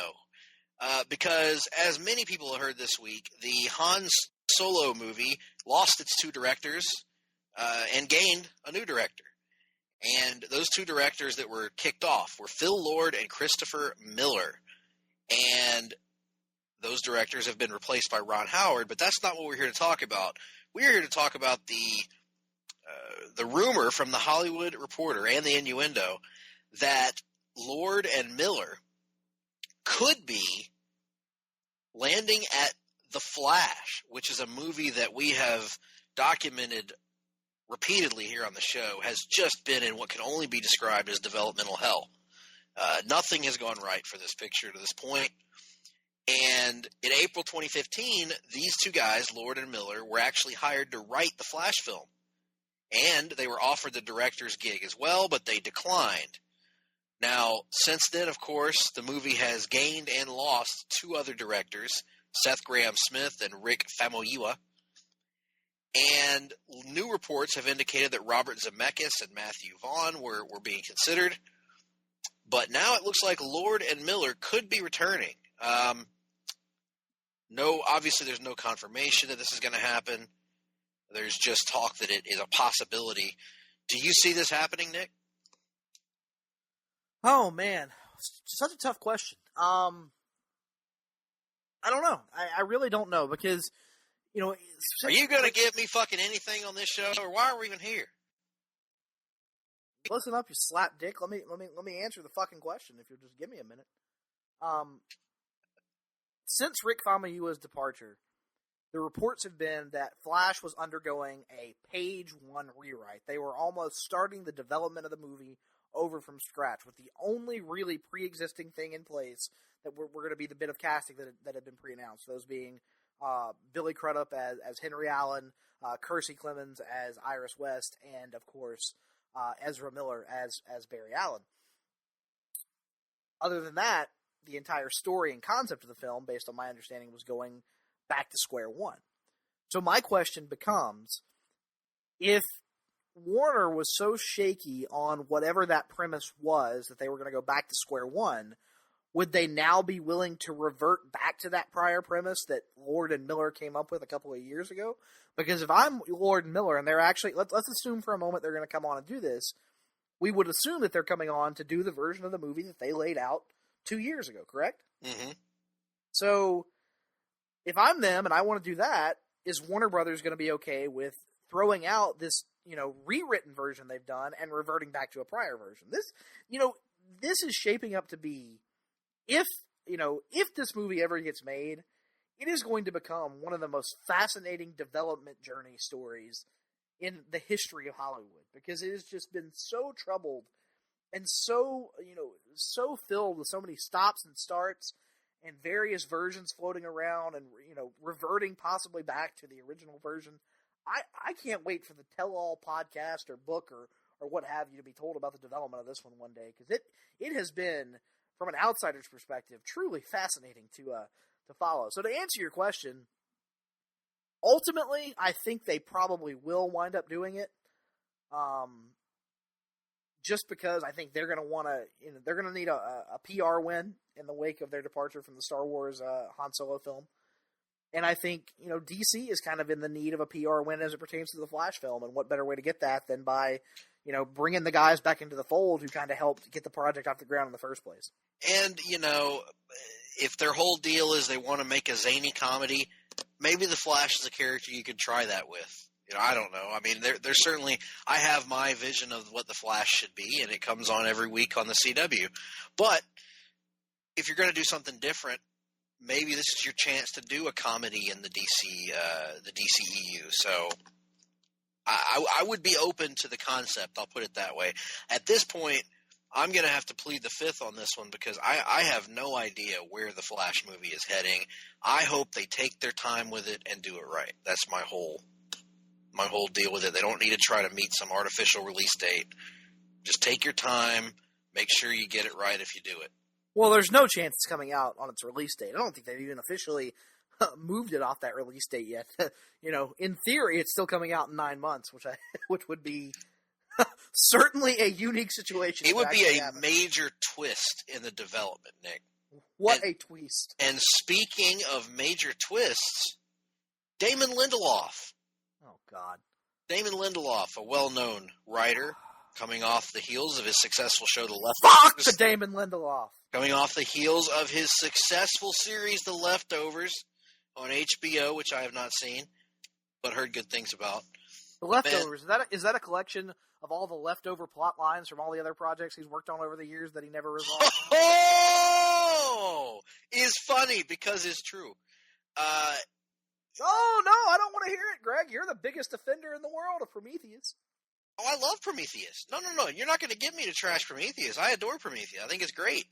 I think Prometheus, I have a lot of strong opinions about Prometheus. I like Prometheus. But here's what I don't like. Lost. Have you ever actually watched Lost? No, but I followed its development enough to know that I don't have any desire to ever invest time in it. Because everyone who did, you were all suckers. I had to hear many times in college how they've got a plan. They've got a plan. It's the best show on television. They've got a plan. They didn't have a plan, though, as it turns out, Nick. They didn't have a plan. Quite frankly, I would suggest that not all of us who got invested in Lost got invested in it because of the creativity of the show. I would suggest that some of us were required at the time, based on ulterior motives, to get into the show. At any point, did you have to miss any Monday Night Wrestling broadcasts? Not to the best of my knowledge, because I believe the show aired on Tuesdays. Then I don't want to hear any complaints. So anyway, the reason we bring up David Lindelof, what does he have to do with anything, you might ask? Well, I'll tell you. Damon Lindelof is reportedly developing a new series for HBO based on the greatest comic book of all time, Watchmen. Now, we mentioned earlier in the broadcast that if you try to adapt Watchmen and you're a bastard son of a bitch. You're a stupid, lousy bastard, douchebag, jerk, loser, and you don't deserve to have a podcast. You don't deserve to live. You probably don't deserve to live. You probably deserve to get a massive ear infection. In fact. And have that ear infection penetrated by Klondike Bill with a Polska kielbasa. Yeah. I'm still trying to figure out what a Polski is, but nevertheless. A Polska kielbasa, Greg. It is the technical term for a Polish sausage. You'd know that if you had any culture, you fuck. Well, quite frankly, unlike you, I don't stuff my heart with fatty sausages every weekend. What I do is... you just stuff your anus with fatty sausages every That's weekend. right. That's right. And you know why? Because it tastes great and it's less filling. Nevertheless. Where have we gone? Nevertheless, HBO is developing this series with Damon Lindelof in very early talks to helm it. And no, sir, I don't like it. I don't know what to make of it, honestly. What? I don't even know how to articulate this, Greg. What is the point? I suppose is what I'm trying to say. He had a quote that's out there, and it said something to the effect of, he's a big fan of the 2009 Zack Snyder film, and it's the most married to the original version of Watchmen that you could possibly make. Yep, I'm reading it right now. And I want to keep it sort of insular. It's okay. And here's the quote that really got me, Nick, that really, I think, encapsulates why Damon Lindelof rubs a lot of people the wrong way. It's okay with me if people don't understand it because they don't deserve to understand it. Yeah, I don't even know, but what does that even mean? What does it mean? It doesn't mean a gosh darn thing. Like, so you want to make a version of Watchmen that is faithful to the novels, but you acknowledge that version has already been made. Yeah. You can't make a version even more faithful to the novel than has already been made, and yet you acknowledge that you want to make a version that people will not understand. Which, by the way, what is so brilliant about Watchmen, and one of the many things, is that it works on so many different levels. There is a reading of Watchmen where you can read it as a straight-up literal story, and it works. As a plot, it works. And then there are other layers underneath that. But it's not, by no means is Watchmen incomprehensible, Nick. I have never given the book to anyone or never suggested the book to anyone who has read it and then said, I didn't understand what the hell was going on. Not one person ever I can remember saying that about Watchmen after reading it. So it's a very weird quote. I'm very hesitant about this. I am not against the idea of doing something Watchmen related. I would love a Minutemen series. If that's the direction they want to go in, I think that would be super interesting. And that's the thing. I wonder about this, if it is intended to be more than just a mini-series. Because if you were calling this a mini-series, like a 10-part or 12-part mini-series that you do the book and you're done, that would be one thing. But apparently, I mean, nobody has come out and said this, but if the idea is to do it as a multi-season television show, the only thing I can imagine is that you would have to be doing some sort of Minutemen or before Watchmen adaptation. Because there's just, I mean, the original is great, but I think you would agree that the original is a one-season presentation if you do it on television. Yeah, I think so. Yeah, one season would be plenty, and I mean, you do an episode for every issue, right? You do an hour adaptation of each issue. Yeah, I think you can probably do that.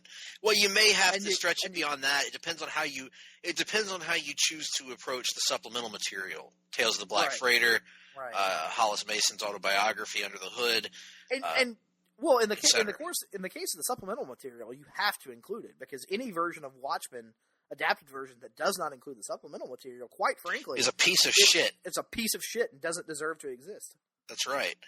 And again, if you were to be involved in a project like that, you would be an objectively bad person. Yeah, I mean, really, no doubt about it. Really should feel shame and should be wiped from all existence and history.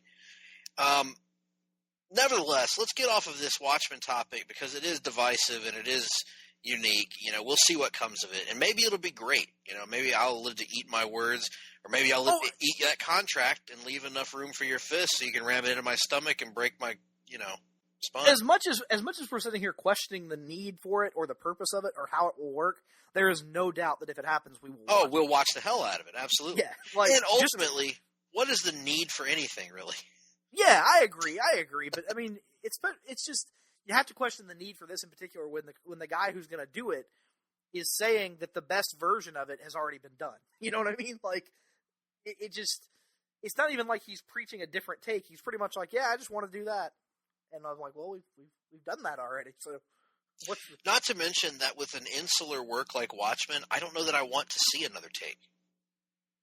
It's like, it's not, again, we make a lot of, as literary fans, not just comic book fans, we make a lot of concessions for superhero comics that in terms of characterization, in terms of the flexibility we allow and takes on characters. But there's a difference when it's an insular standalone story. I'll give you an example. Preacher. I think both of us, the problems that we did have with the first season of the TV show were in where it diverged from the book in terms of its characterizations.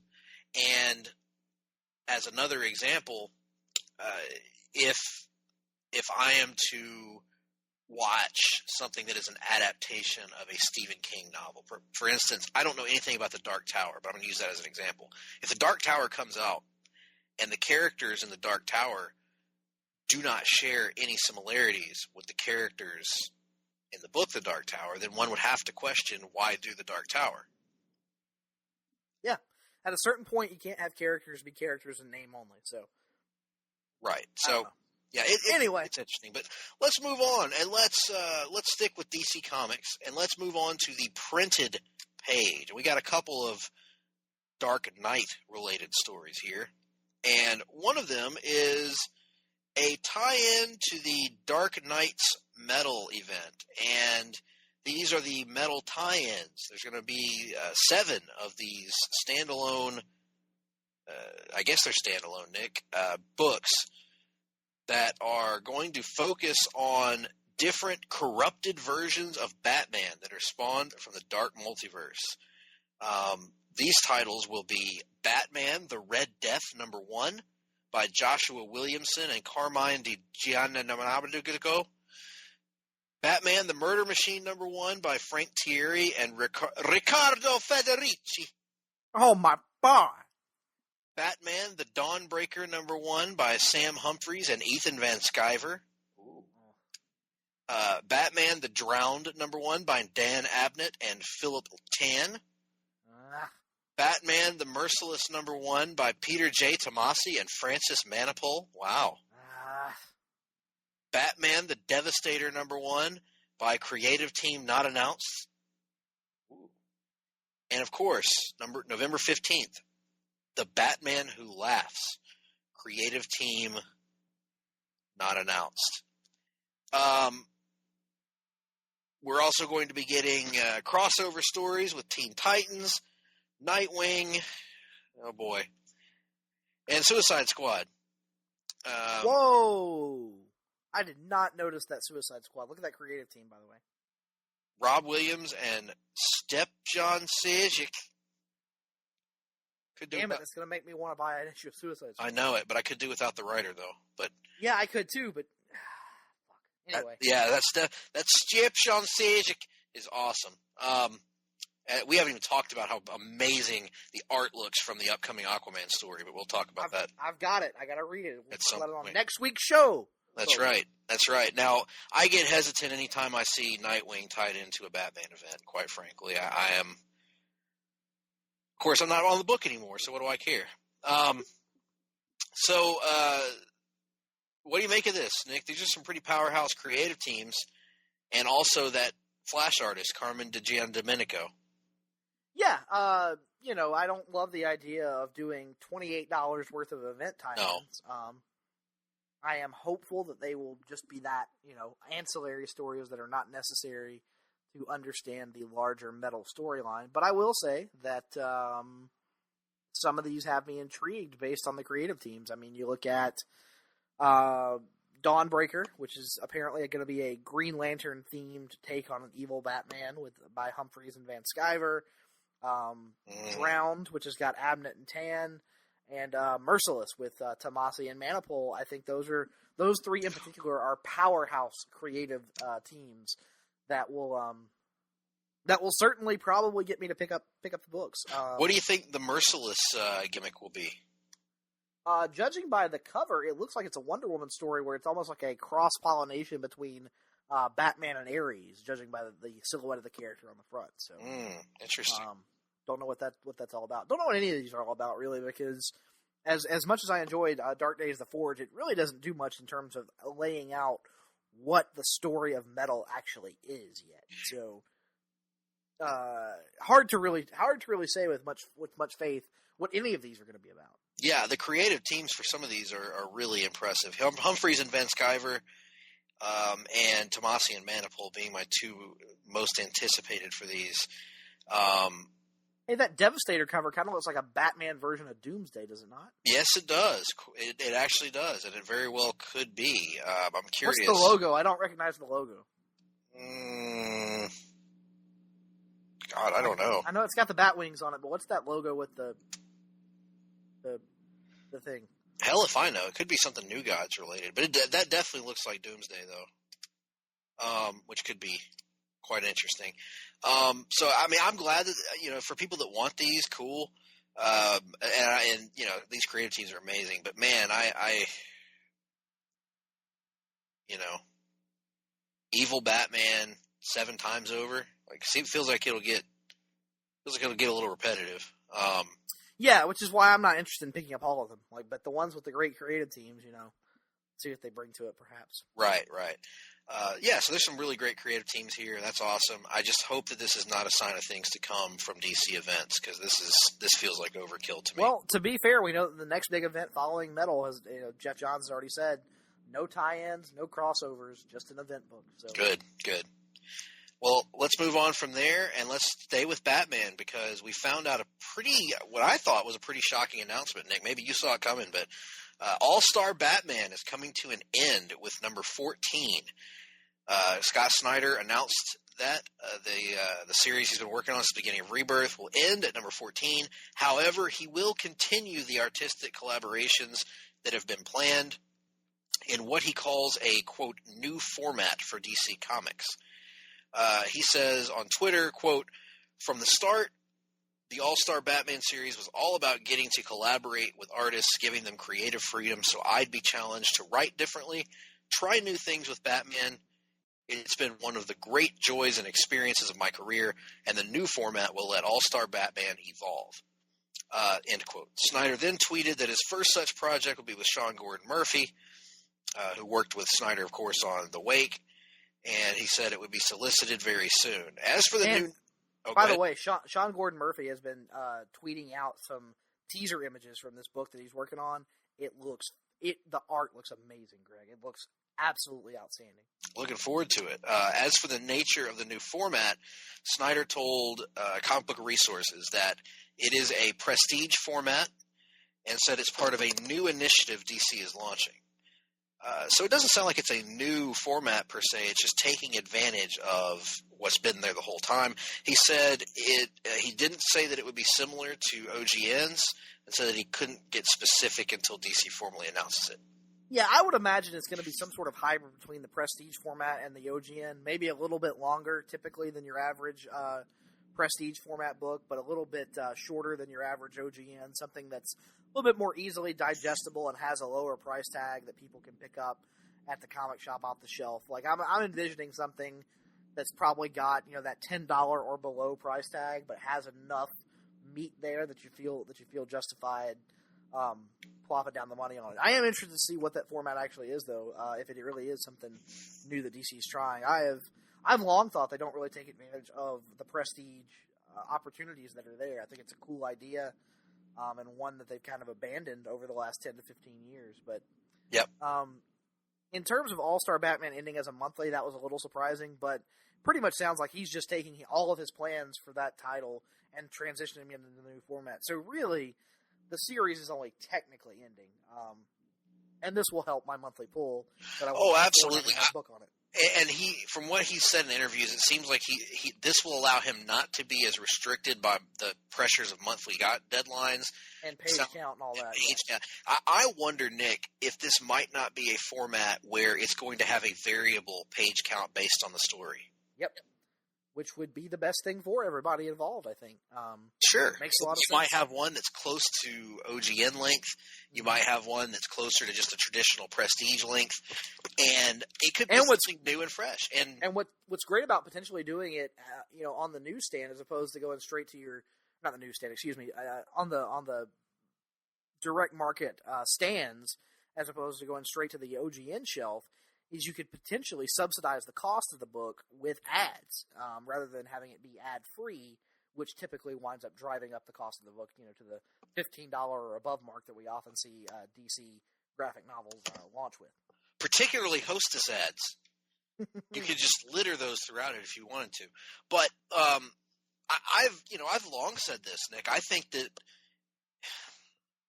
I'm not going to say that it is the future because I don't know if they'll ever fully embrace it, but I believe that the way that people prefer to consume their media, including comics, has changed. And I think that people prefer this more to get more bang for their buck, so to speak.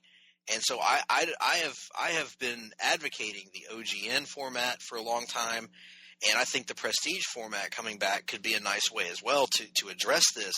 Because the sheer volume that gets pushed out on a monthly basis in particularly superhero comics is so overwhelming. It is, and not just financially. It is financially overwhelming, but it's also just sensory overwhelming. I mean, my God, man, that Batman story, you're talking about 7 individual books in addition to 2 standalone specials, in addition to an entire miniseries, in addition to all the regular ongoings.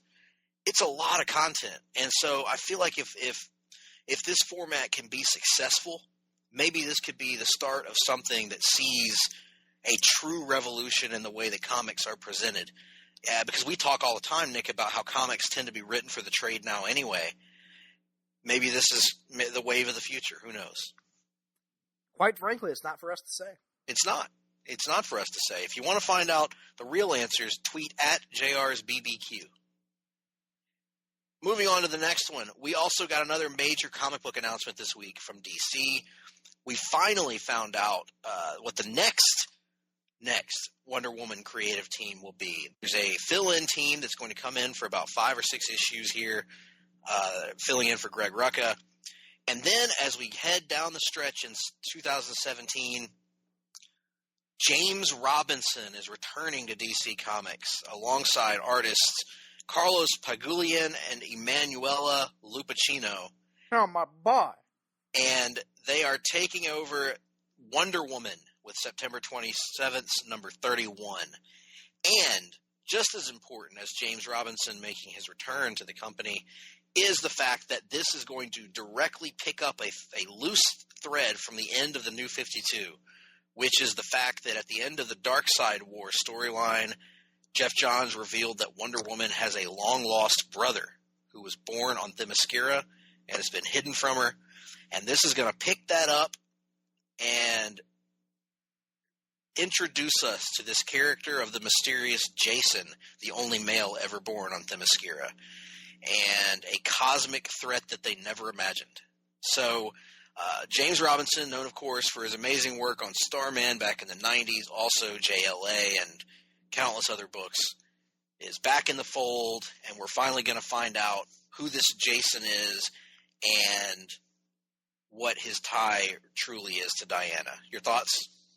Oh, absolutely excited. Not so much excited because it pretty much, guarantees now that I'm going to keep Wonder Woman on my pull list. Right. For the duration. Yeah. I was concerned about that as well. I was going to try out that 5-issue run coming from the DC Superhero Girls people, or at least Shea Fontana, who's worked on that. I don't know about Andolfo if he's been involved with it or not. But in the event, now I'll just keep the book for the duration and carry it out through this. I'm pumped about the story, don't get me wrong, but I do think, once this story wraps up, they really need to find a team that's going to have a long-term vision for the character, because I don't think, constantly swapping creative teams is what's best for the book. I think you need to find that next person who has big plans, because, every time there's a creative team shift, you run the risk of losing a portion of your readership, and I think you want to bring some stability back to it. So while I'm pumped, I hope this is the last of the little one story and out creative teams. What's that line I've seen bandied about? Every jumping on point is also a jumping off point. There you go. And that you're right, that does carry that possibility. So maybe though, Nick, I thought about this possibility. Is it possible that the reason these are 2 temporary teams is that the plan is for Greg Rucka to return next year? Oh, that would be amazing. That would certainly be amazing. I don't think that is the plan, unfortunately, based on some information that I've read or heard, I should say. But it would be awesome if it was. Let's hope. With that being said, that brings an end to the rundown, ladies and gentlemen. We are glad that you've stuck with us to this point. We were kind of all over the place there throughout this episode. To be honest, both of us are exhausted. Nick is sick. I'm just tired. I'm not sick so much as I'm just in fucking pain. There's a subtle difference there. Well, you can be rage and I can be chaos, and together we'll be high voltage, Nick. Well, quite frankly, I have nothing more to add. Yeah, folks, so as I mentioned earlier, please get in contact with us. And holy crap, I want to apologize, ladies and gentlemen. I almost forgot. I was just reminded of this by seeing something just now.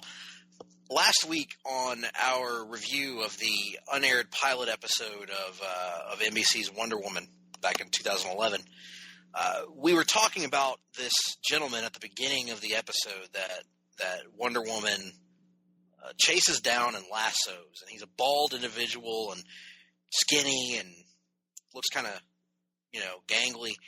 And we both thought that maybe he resembled Zaz from the TV show Gotham. Well, Nick, I've discovered that we were wrong about that.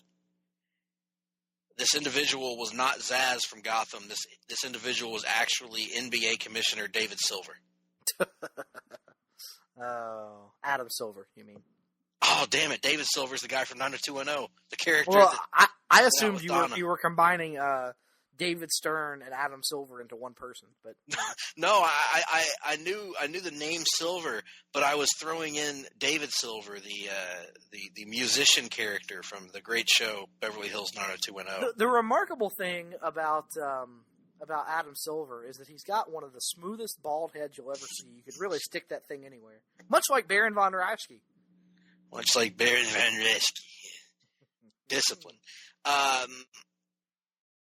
So nevertheless, that brings an end to the show, and we only have one more week left of Wonder Woman month, but how are we going to wrap up this month, Nick? Yeah, technically Wonder Woman month actually comes to an end with this episode, because however you want to look at it. June is a month that has 5 Thursdays, and as you know, on those months, we like to bring to you a little bonus content as we go giant-sized for our 5th Thursdays. And so next week, we bring to you the most prestigious night in all of Place to Be Nation. That's right, it's the 2017 Happy Awards. Once again, I will throw out the disclaimer that when you listen to this next week, please keep in mind, we recorded this episode, the show, before the film Wonder Woman was released. So if you don't hear massive praise for Wonder Woman during the film portion of the award show, it is because we didn't see it. That's pretty much how it went down. Yep. On that one. But coming up after that, once we get you through the happies, we're going to be bringing to you after a 2-month hiatus. We're coming back to Hard Travelers for Hire, and we're kicking off Phase 2 of the Marvel Cinematic Universe with what is undoubtedly going to be the most contentious episode of Hard Travelers for Hire that we will likely ever record. Again, both Greg and I are of the opinion that there has not been a bad Marvel Cinematic Universe movie. However, there is no movie that we disagree more on, probably, than Iron Man 3. And so we're going to... At least perhaps until we get to Doctor Strange. Here's the thing. Doctor Strange and Ant-Man we both disagree on, but I don't think we disagree nearly as passionately as we do about... the gaps in our enjoyment on Doctor Strange and Ant-Man are much smaller than the gaps of our enjoyment on Iron Man 3. Probably so, yes. Yes, I would say that's probably true. Yeah. And during that show, you'll hear Greg try to paint me into a corner as an endorser of racist characters from the 60s. He'll make all kinds of false arguments and because you are misrepresentations, and he'll try to make you think, folks, that I am something I am not. He's going to be advocating for Chief J. Strongbow. That is the he's going to be advocating for the devious Mr. Fuji. He's going to be talking about Charlie Chan movies. He's going to be talking about You Only Live Twice, or whichever Bond movie it was where Sean Connery went in Asian face. He's going to be advocating all these things. You see, once again, as you all know, Greg is full of shit. And that will continue into our Iron Man 3 episode. So, get excited about that. You know who's not full of shit very often, Nick?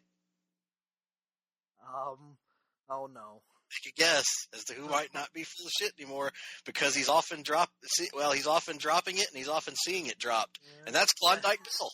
Klondike Bill. Oh, good old Klondike Bill. And then the rest of the month of July, we have some other things that are... What? He's a lover. He was a lover. The rest of the month of July, we have things planned that we haven't talked about in a while, so I don't know that they're actually going to happen. But we'll talk about them anyway right here. Apparently in July, judging by our master plan, we're going to review the Longbow Hunters for the Longbook Hunters. The best laid plans. That is subject to change, folks. And also, allegedly, we're going to be going off the page on the DC Comics deck building game. A game that we have threatened to review many times on the show and never actually done. So, wonder who it was that forgot to bring the game the last time we were gathered together. Well, quite frankly, it's almost as if there's another group gathering planned before that episode would air. You some bitch. Oh. But in any event, one other thing I want to announce is that, I mentioned to you that on the months where we have 5 Thursdays, we bring to you some bonus content. Next week, of course, is the Halfies. We have another giant size edition coming up in August. On the Iron Man 3 episode, that is the episode that will air or be posted to the feed the first week of July. At the end of that episode, we will be not only officially announcing what our next giant size is, we're going to be hitting you with a trailer for that giant size. That's right, a trailer for a podcast. So, folks, if you want to hear one of the most unique situations that has ever occurred in the history of Place to Be Nation Pop, check out the end of our Iron Man 3 episode, and you will be utterly confused and bewildered by what you might find. That's pretty much all I want to say on that. Yes, we reached out. We were not able to get Parv. We were not able to get Voice of Ring of Honor's Kevin Kelly, but we were able to get some other prominent voices to show up. That's true. That's true, including longtime Place to Be Nation Pop contributor, French actor Gerard Depardieu. So we got that going. Gerard Depardieu. Very much looking forward to that. Well, with that being said, let us know how we're doing, folks. What do we need to do better? What do we need to review? What do we need to get rid of? What do you want us to talk about? You got any crazy unaired TV pilots you want us to watch? You got any movies you want us to watch? Any comics you want us to read? Let us know. Reach out to us. Again, on Twitter, at gphillips8652, at nickduke87, or preferably on our Place to Be Nation Comics Facebook page. With that being said, folks, be sure to tune in next week. Have a great weekend. Have a great week whenever you're listening to this. And go buy comics. Drink my wine, come and dig my earth. None will ever own the mine. Nobody of it is worth.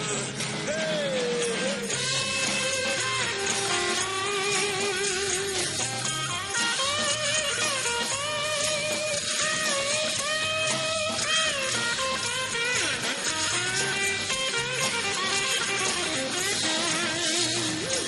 No reason to get excited.